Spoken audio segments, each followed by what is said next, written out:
Welcome to Business Line's State of the Economy podcast, where you'll find insight, analysis, and the story behind the numbers. Hello and welcome to yet another engrossing episode of the State of the Economy podcast. In this new episode, we have with us Mr. Jagannarayan Padmanabhan, who is a Senior Director at Crisil Market Intelligence and Analytics. And he's also the Global Head for Transport, Logistics and Mobility. Jagan has a strong domain expertise across real estate, economic and industrial corridors, industrial parks, and special economic zones. He also has over 2 decades of consulting experience in business strategy, corporate and competitive strategy, commercial due diligence, project feasibility, new market entry, as well as process and operations management. He holds a master's in business administration and has a mechanical engineering degree from the Mumbai University. Prior to joining Crisil, Jagan was consulting for Deloitte in India. Now, today's podcast is on a key subject that will, in times to come, will decide whether India can become a large manufacturing nation on the lines of China. And a key requirement for India to realize this dream is the presence of a robust logistics network. Now, India's logistics costs are around 14 to 15% of its GDP, as against 8% in the US and around 10% in China. Now, the government aims to bring it down to 9% in the next few years, and a key to this will be the national highway network. Our national highways constitute a little over 2% of the total road network in the country, but they carry around 40% of the total traffic. Today, we will discuss with Jagan whether India is getting it right in terms of expanding and modernizing its highways. Jagan, my first question to you is, in March 2014, India had around 97,830 kilometers of national highways, which now has expanded to 1.45 lakh kilometers as of March 2023. Has this expansion helped in bringing down the logistics costs? And also your thoughts on how the planning, formulation and implementation of policies in the road transport and highways sector in the last 9 years, has it benefited, India's position as an emerging economy, particularly its dreams of, becoming a manufacturing hub? So in a sense, how close are we to that dream? Yeah, Rishi, an absolute pleasure to be here with you. So I just kind of elaborate on the statistics that you talked about and then take on each of those questions separately. So about 50,000 kilometers national highways has got added in the last 9 years, right? And the average pace of construction for this was about 12 kilometers per day in 2014. It went all the way up to 36 kilometers per day in 2021, and now it remains in the late 20s, bordering between 29 to 30 kilometers per day construction. So, and if you were to see this, one of the ways of outcome of this is the India's improvement in the overall World Bank Logistics Performance Index. The last 9 years, how it has moved was in 2014, we were at number 54. And in 2023, we have come to 38. So that's a good, reduction or a betterment in how we have fared. And also the score has increased from 3.08 to 3.4. The reason why I'm saying this is all this measures up to what you said, the goal to reduce the logistics cost from 13 to 14% to about 8%, which is there in the developed countries. So why is all of this important is because at the end of the day, logistics cost is in a way a non-value added cost added on to a particular product. And if you have to have the dreams of emerging as a manufacturing hub, then this needs to be kept in check as much as we can possibly we are up to. So that's the reason that we need to bring this cost down. Once we make this shave off of about 500 bips in your logistics cost, the margin increases significantly. The product becomes a lot more competitive in the international market, and a lot of import substitution can also happen internally. So multiple benefits accrue because of this shave off in the logistics cost. So, and hence it's extremely imperative that we have a very robust transportation network, road being one of it that we are discussing today.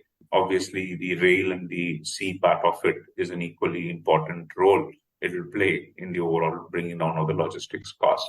The other important part which has happened, and the second question that you had, has there been any policy change which has happened because of which this kind of a build out has happened, is we have moved significantly in this highway sector part to a hybrid annuity mode of award of contract.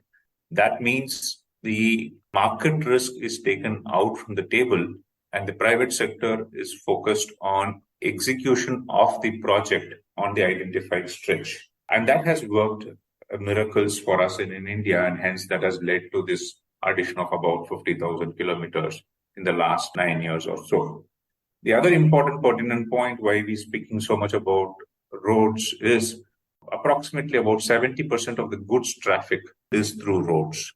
And hence, having a very efficient road becomes imperative for a faster, safer, and also cost competitive way of transporting of these goods. I think all of this has, in a way, led to, in terms of the World Bank Logistics Performance Index, getting improved by close to 16 odd ranks from 54 to 38. And yes, I strongly believe if this is the way that we go across, then that we do stand a great chance of being a powerhouse in the manufacturing sector. I spoke with a lot of trucking companies, medium and large ones. One point that some of them has raised is that if the tolls become you pay per kilometer basis. Right now we pay for a stretch, and the government, the Ministry of Road Transport and Highways, on the Mumbai-Nagpur Expressway, I think there's an experiment, a pilot going on where you can pay per kilometer basis. Do you think a scheme like this will further, be a shot in the arm for our logistics sector? It could obviously help the logistics sector. If you dissect it further on, the average lead distance for a person who goes by a road in the freight transport would be at about 300 to 350 kilometers would be the kind of lead distance. That means anything above that, rail becomes competitive, and at about 500 odd kilometers, rail becomes cheaper than road. Okay, so for longer lead distance, this may not really make much of a difference. What I mean to say is either is it 350 or 360. If you're going to be doing on a per kilometer basis, that may not make much of an impact. But where it could really make an impact is for shorter hauls, where the finished goods, where you have having a more hub and spoke kind of a model, where it has transported itself all of these 350 kilometers, and then it needs to go for a 10 kilometer, 20 kilometer delivery, but it is being charged for the entire 45 to 50 kilometer, then it really starts to pinch, and that adds on to the logistics cost. And who are those people who would get really impacted by this? Last mile part of it are probably the MSME and traders and so on and so forth. And their margin pressures will increase significantly because they are paying on a full road length basis, and they could benefit significantly if it is brought on a particular per kilometer basis. So that's how we're able to kind of see this whole, part of it. And obviously, when you do it on a per kilometer basis, transparency is significantly higher, and even the usage can increase significantly because it's like a pay-per-use for the kilometers that you are going to be doing. So the usage can also increase and move more traffic can flow through the national highway rather than them taking an alternate through a state highway or any other district roads, which would have been the case just now. That's a great summarizing of the pay-per-use model. Jagan, the second question was again on the highway networks. And this time, if we look at the fiscal years 2021-22 and 2022-23, the last two financial years, we've fallen short of our construction targets. Do you feel this is a cause of worry? Not really is the simple answer. I'll just give some statistics to it so that we understand the context of why I'm saying it may not be of much worry. If you see the construction targets, which are an achievement kind of stuff, for FY22 was 12,731, achievement was 10,457. For FY23, 12,500 and achievement was close to 11,000 kilometers. So we are short of by about 10 odd %. Yeah. But the context also we have to see is FY19, 20, 22 and 23, barring 21, the construction run rate has been hovering between 10,000 to 11,000 kilometers per year. Yeah. And so the 22 figure and the 23 figure in that context gels well with the average which is happening before that period. And FY21 was a bit of a outlier, primarily because there was, for whatever, the whole COVID part of it, and hence the ability to construct was far higher. All of that happened, and hence there was a leg up in terms of construction in FY21 figure. To summarize, I don't see that this is a major reason for cause of concern. We have been tracking this 10,000 to 11,000 kilometers as the pace of construction, and we are going steady in that number. The other one important aspect, at least for the last 18 odd months, that we need to keep in mind is the rising of the input costs, like the bitumen and steel, and hence that has had some level of impact on the construction. Overall, nothing to worry much, but these are the other aspects which needs to be kind of kept in mind. So in FY 22-23, NAI constructed around 4,882 kilometers of national highways, and out of which Andhra Pradesh received the highest share of number of projects at around 32. And they made up for around 16% of the total value of projects awarded. And besides Andhra Pradesh, Bihar, UP, Jharkhand and Telangana were the other top gainers that made up for the bulk of them. And together, these 5 states accounted for more than half of the projects awarded in the last financial year. Do you see if there is a particular reasoning behind, focus on these 5 states? So I'm still maintaining that we're not taking a view that it is being focused on particular states for the simple reason, as you started the whole conversation. Yeah. We have built out close to 50,000 kilometers in the last 9 years or so. Mm-hmm. Right? So by just sheer mathematics, a division will tell you that it is closer to about 5,000 kilometers or above on a yearly basis, which has got constructed and on stream and increasing by the year. So uniformly and by practical approach as well, today, if we were to go as we are in India and as Indian citizens traveling across the country, the road network has uniformly got better across the country. I'm sure all the listeners will also concur with my view that there is no disparity in the way the roads are there from one state to another state or one region or one particular place. A couple of other aspects is that many a time the whole national highways also, there are greenfield highways that comes across and there are brownfield. Means a national highway happens from a state highway being handed over to the NHAI for it to get broadened because it would have reached a certain level of traffic at the state highway, and then the state authorities, the state government gives it to the central government through NHAI for that to be built out as NH projects. So that is one part to be kept in mind, and each of the states would have had prioritized and given it to NHAI for build out. The other one on greenfield part of it, the government's focus has been to build out key projects in the PM Gati Shakti National Master Plan, which has come across in the last 24 months or so. There have been about 22 greenfield expressway.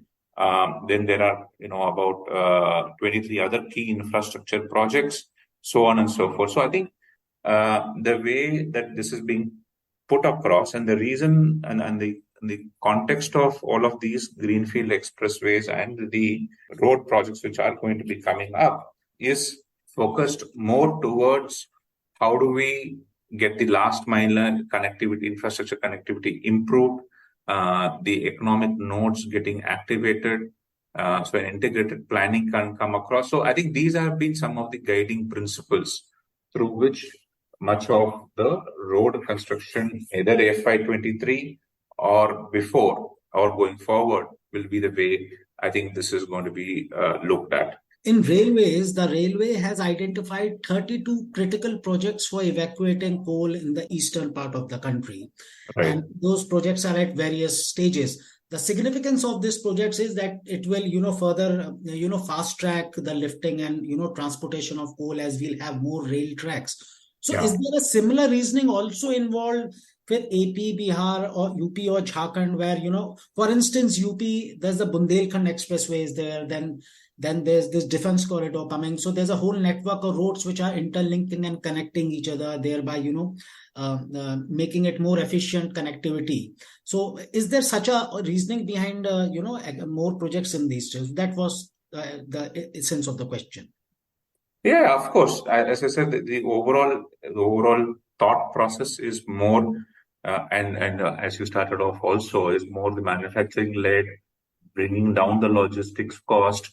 Where do those roads need to be coming up and running, and hence it will significantly lessen the transit time. And of the states that you kind of mentioned, like an Andhra Pradesh has multiple ports in its border, and hence the need for faster evacuation through those ports. Because if you see the East Coast versus the West Coast, East Coast ports carry significantly lesser number of container volumes, and logistics cost has a direct impact depending upon the container volume. So augmentation of these roads in the East Coast will really help well in a evacuation of the cargo and also the import of these cargo. So that way, let's say Uttar Pradesh, Andhra Pradesh, Bihar, all will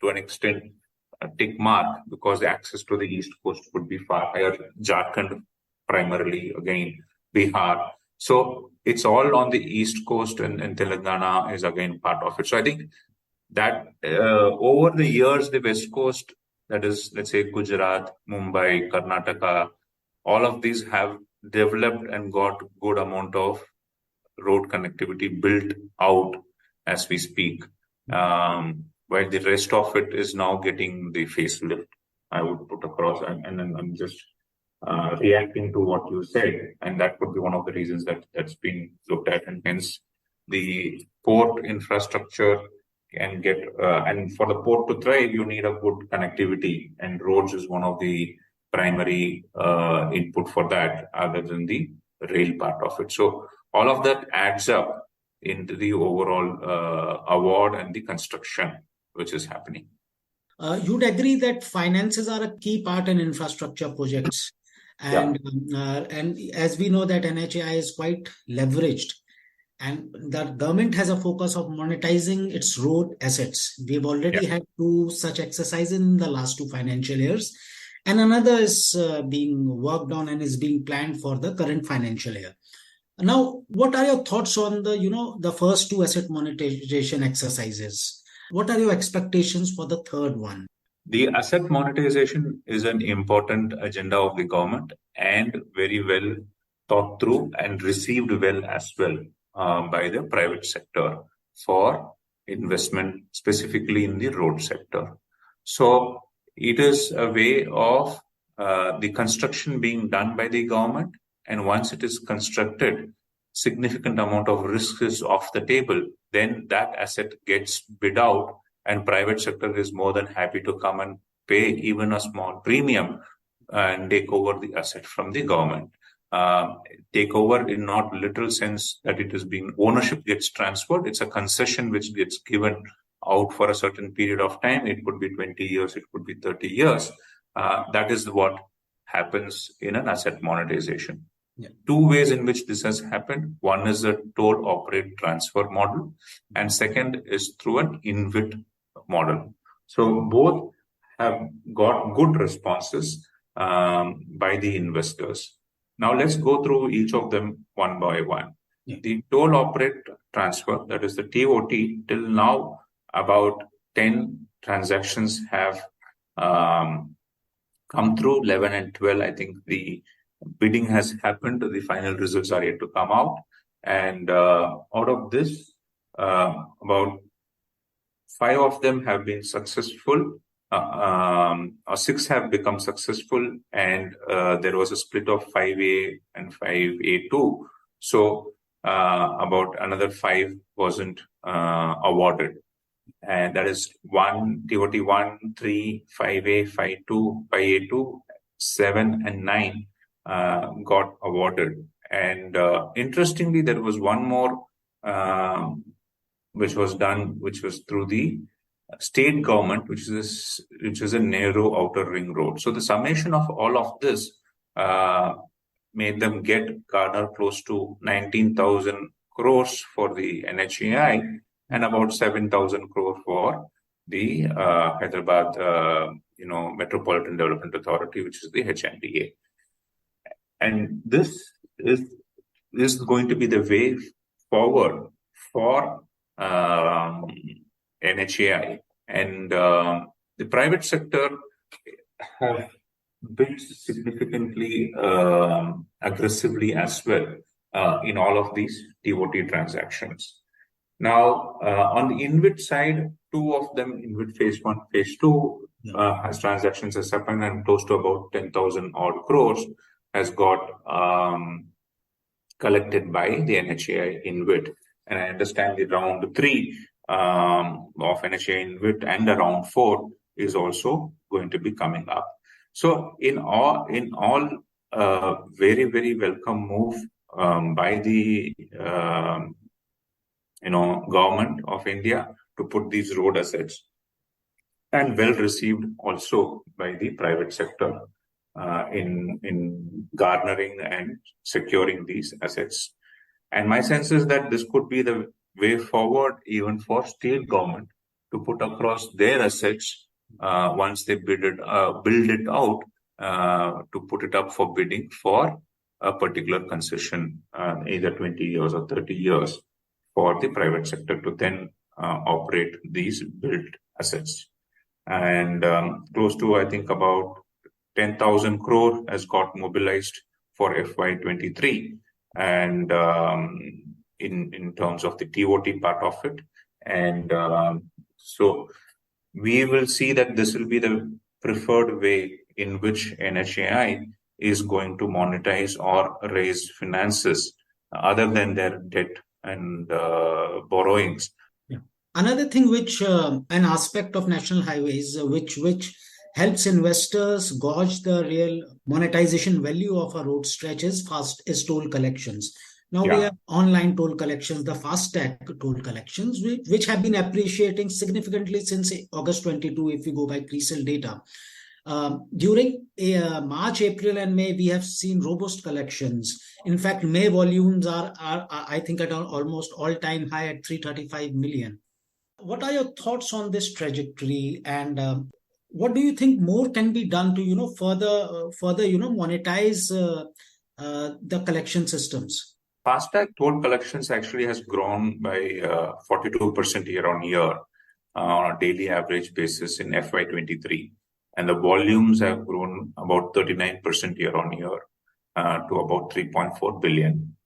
The FASTag toll collections stood at close to rupees 541 billion in FY23, taking a daily average FASTag toll collection at about 1.5 billion rupees, about close to 150 odd crores.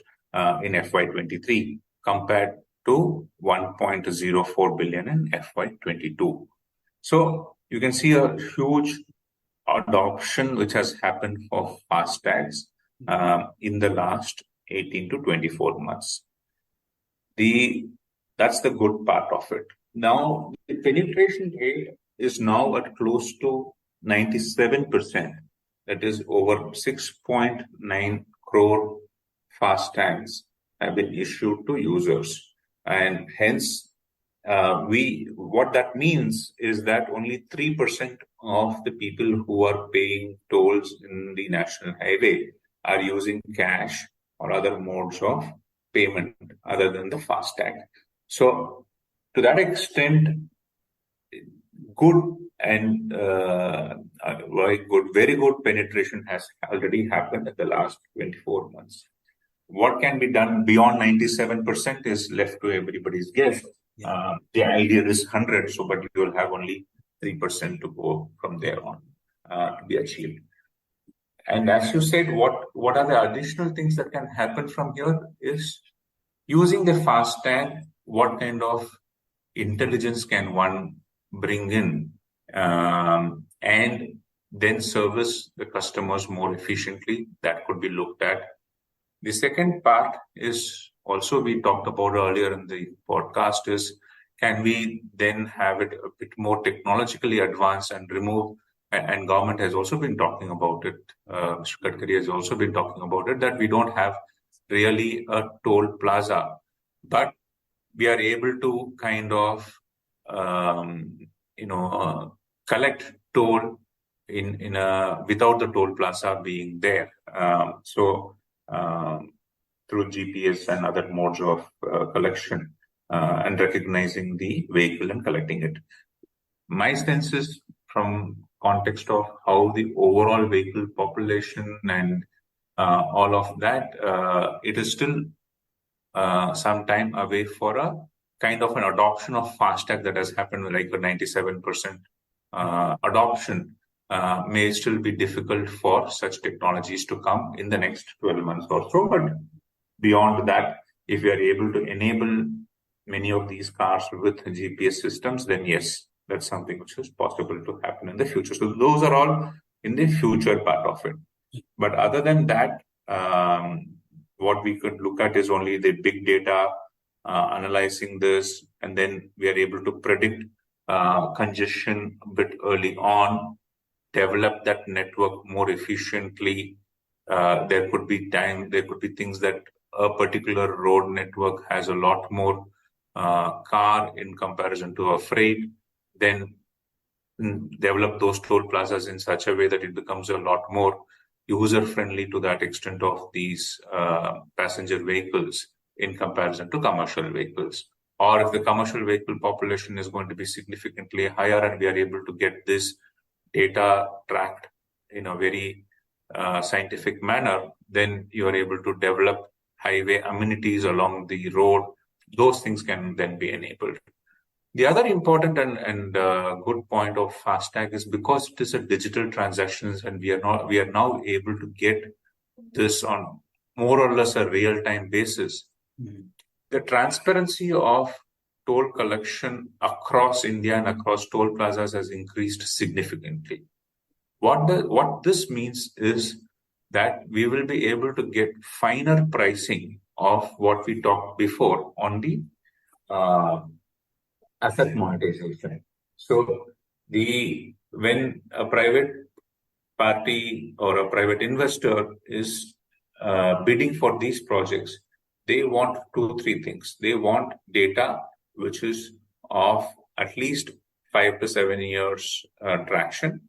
The second that it is a dependable data that they are able to give, and that they are able to get it in a manner they would be able to dissect and bisect it. So FASTag over a period of time will help in solving at least the second and the third. The first is only a time-dependent part of it, so it will only get matured in the next 3 to 4 years, that you will be able to get FASTag-based data for close to 97% of the overall toll collected and getting captured. So I think All of this will help to summarize. Yes, good adoption has happened. We are at 97% absorption.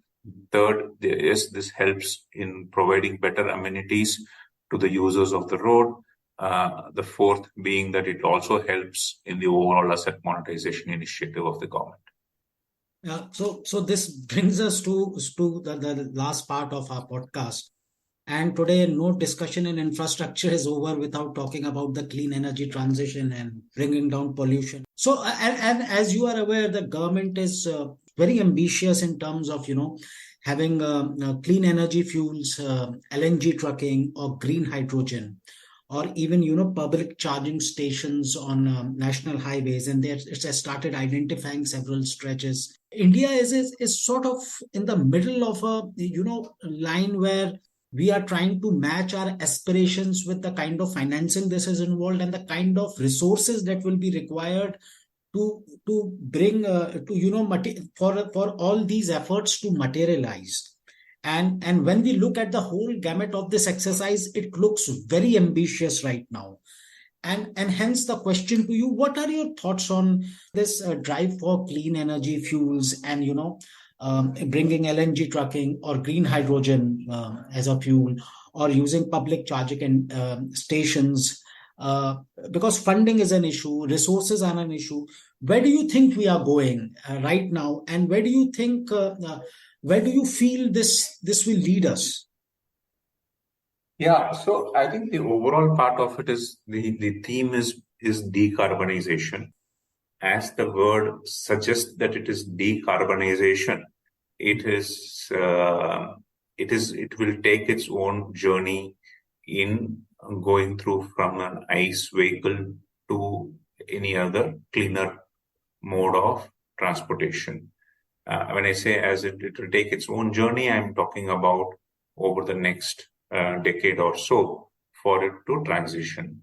Mind you, because any of these trucks that today you buy can't be suddenly disposed of tomorrow. Hence, over a period of time, only this transition can happen. And even today's scrappage policy talks about a 15-year and above old vehicle. That's the kind of transition that we are looking at it. So now coming to specific to this, yes, it is something that is needed. You have tick marked some of the relevant issues that this transition will face. A is the testing of the technology part of it. B, availability of those charging infrastructure at the right places for a right price. The C part of it is adoption by the existing OEM players of these technologies and having the necessary wherewithal to service those trucks which comes across either as an LNG or in the hydrogen part of it.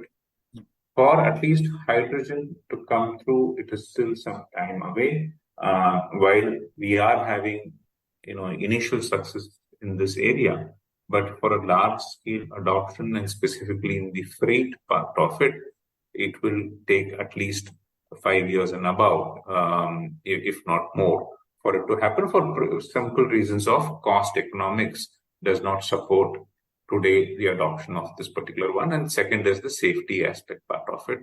And one leads to the other. If you have to be completely safe, that adds to the cost of the vehicle as well to provide those kind of safety measures. Hence, it is more a midterm choice which will happen. So in the shorter term, the ICE engines will continue to be, at least on the freight trucking part that I'm talking about. There's a larger adoption which has happened on the battery and the EV part of it in the two-wheelers and the three-wheelers. But if you look at the light commercial vehicle and heavy commercial vehicle, it is still some time away for the larger adoption of these new age technologies such as the hydrogen and the LNG part of it. Former Oil Secretary Mr. Tarun Kapoor is right now an advisor to the Prime Minister. He headed a task force which has produced a roadmap for energy transition. Now, one of the key recommendations is that by 2027, we should at least phase out all the diesel buses in the million plus cities. First look, it looks like a really ambitious because there's a huge cost involved to this. Two questions to you: whether such an exercise is feasible, number one. Number two, if we don't look at 2027 and we look at a later date, do you think we will be able to match those finances that are there? Because right now, one example which I can give you is that there is a sort of the OEMs are not really interested in this, and recently there was a 5,000 e-bus tender which did not find any bidders, and one of the reasons was that OEMs have said either give us non-recourse financing or else it is very difficult to do because the state transport corporations are themselves cash-strapped and are not no position to pay back. So, there's a whole scenario where we have cash-strapped state transport corporations, and then we have a necessity to check the pollution, check economic costs, and transform the ecosystem towards more cleaner fuels. In light of all these things, what are your thoughts on this? Is it feasible? It will take, or would it take a lot of effort to make it a success? This is a very deep question that you have asked, and multiple layers. It needs to be peeled. So I think I'll start from saying that for the entire transition to kind of happen it's going to take a lot more time than 2027. A. B. Yes, you're right. Who is going to foot this bill? It's easy to say that it needs to be phased out. At the end of the day, public transportation is the nerve of any particular city. So it has to get replaced with another. If it is buses, then if you remove the diesel buses, it has to be done either through an electric vehicle bus or any other cleaner fuel bus. So where is that, and who's going to bear that cost? I can see some solutions emerging from that is the polluter pays, right? If there is going to be another polluting industry which is there, then some level of taxation can come through for that particular part of it. The second is a lot of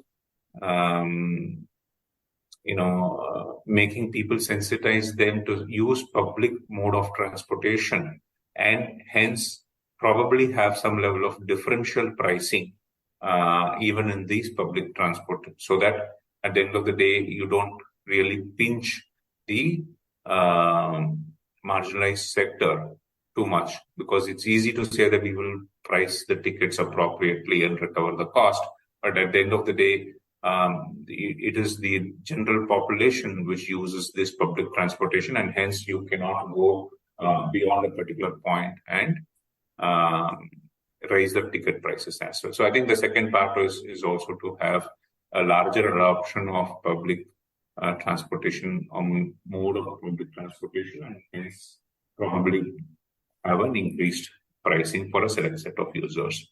That's the second one that we could look at. The third part of it is some level of cross-subsidization can happen, or loans from multilateral institutions, but at the end of the day, these loans will also have to get repaid. Hence, the viability of that also needs to be looked across. So maybe the state governments, through some level of providing subsidy for at least the capex part of it, not the OPEX one, but at least the capital expenditure part is something that can be looked at. Yes, you are right.